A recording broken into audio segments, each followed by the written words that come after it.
హైదరాబాద్ నాగోల్లో నిర్వహించిన BJP work shop లో కేంద్ర మంత్రి బండి సంజయ్ మాట్లాడుతున్నారు. లైవ్ లో చూద్దాం.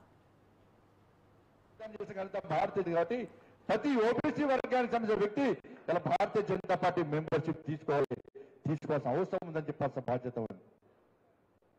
ఇలా పార్టీ వచ్చి చెప్పాలి, ఓల్డ్ సిటీ న్యూ సిటీ చేస్తాం, ఓల్డ్ సిటీ ఇవ్వని కాదు, ఎంఐఎం పార్టీ జాగిరి కాదు, ఇలా త్రిపుల్ తలాక్ రద్దు చేస్తాం, ఇలా అన్ని వర్గాలను సమానంగా చూడాలంటున్నాం. కాబట్టి ప్రతి ముసాటి వర్గం కూడా ఇలా భారతీయ జనతా పార్టీని ఎంఐఎం పార్టీని అంత ముందుంచాలంటే, ఎంఐఎం పార్టీ పీడ విరియడు కావాలంటే ఇలా భారతీయ జనతా పార్టీ సభ్యత్వం తీసుకోవాలని చెప్పి ప్రతి వ్యక్తి వాళ్ళ సంకల్పం చేస్తాం. ఇది మోర్చాలకు అందుకే మోర్చాల మెంబర్షిప్ తీసుకోవాలి. బట్ ఈ గతంలో చూడండి, ఇలా భారతీయ జనతా పార్టీ ఇద్దరే అనేక మంది హేళన చేశారు భారతీయ జనతా పార్టీ.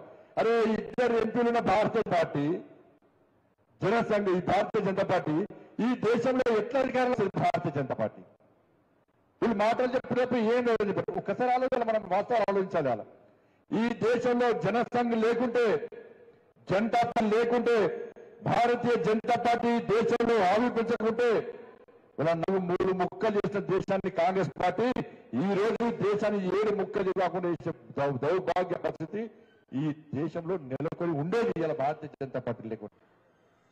అందుకే నరేంద్ర మోడీ ప్రభుత్వం ఒక లక్ష్యం కోసం ఇలా దీన్ దయాళ్ ఉపాధ్యాయ ఆరోగ్య మాట్లాడాలని ఆశించిన వాళ్ళు ఈ దేశం పంపడాలంటే, నా తల్లి భారత మొత్తం రక్షించుకోవాలంటే అన్ని వస్త్రాలు తయారు కావాలి, అన్ని వస్త్రాలను తయారు చేసుకోవాలని చెప్పి పండిత్ దీన్ దయాళ్ ఉపాధ్యాయ కాబట్టి పండిత్ దీన్ దయాళ్ ఉపాధ్యాయ ఆశ నెరవేర్చడానికే అటల్ బిహారీ వాజ్పేయి గారి నేతృత్వంలోని భారతీయ జనతా ప్రభుత్వం అన్ని వస్త్రాలను తయారు చేసిన విషయాన్ని ఒక్కసారి మనం గుర్తుంచుకోవాలి.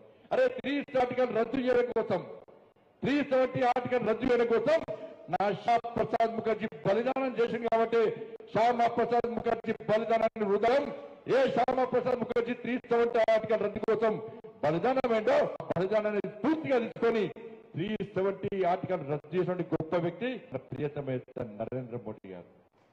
ఏ బాబాసాహెబ్ అంబేద్కర్ ముస్లిం మహిళలకు 33% చట్టసభల్లో రిజర్వేషన్ ఇవ్వాలి, వాళ్ళకు వేతన, వాళ్ళకు ఉపాధి కల్పించాలని చెప్పి మహిళల కోసం మాట్లాడితే అవమానపరిచిందో ఆ బాబాసాహెబ్ అంబేద్కర్ నెరవేర్చడానికే ఇలా 33% రిజర్వేషన్ కల్పించాలని చెప్పి దృఢ సంఘ పార్టీ భారతీయ జనతా పార్టీ అటువంటి నేత మన ప్రియతమ నేత నరేంద్ర మోడీ గారు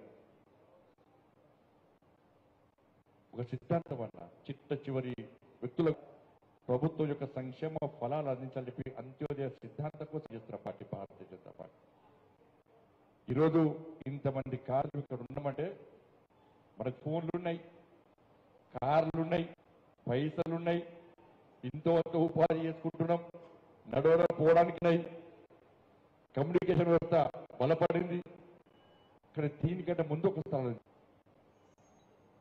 వాళ్ళ భారతీయ జనతా పార్టీ కార్యకర్తల త్యాగాల పునాల మీద పార్టీ భారతీయ జనతా పార్టీ అనేక మంది కార్యకర్త త్యాగాలు చేశారు.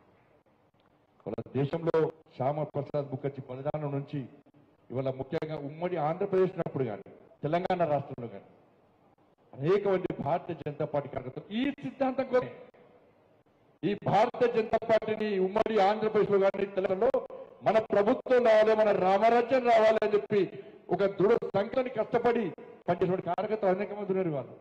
వాళ్ళు ఎవరు ఎంపీలు కావాలి, వాళ్ళు ఎవరు ఎమ్మెల్యేలు కావాలనుకోవాలి, వాళ్ళు ఎవరు కౌన్సిలర్ కావాలి, సర్పంచ్ కావాలనుకో, కానీ చేతిలో కాసేపు జెండా ఉన్నది, ఒక చేతిలో కమలపు జెండా ఉన్నది. ఆ జెండా కోసం సిద్ధాంతం కోసం వాళ్ళ అనేక మంది కార్యకర్తలు బలిదానమైన విషయాన్ని ఒక్కసారి మనం గుర్తుంచుకోవాల్సిన అవసరం. ఇలా కాంగ్రెస్ పార్టీ కోసం చాలా మంది బలిదానం అయిపోయారు కావచ్చు. కాంగ్రెస్ పార్టీ ఈ తెలంగాణ రాష్ట్రంలో కానీ ఉమ్మడి ఆంధ్రప్రదేశ్ వాళ్ళ పార్టీ కోసం బలిదానం ఇచ్చిన ఏ కార్యకర్తను కాంగ్రెస్ పార్టీ కూర్చోదు.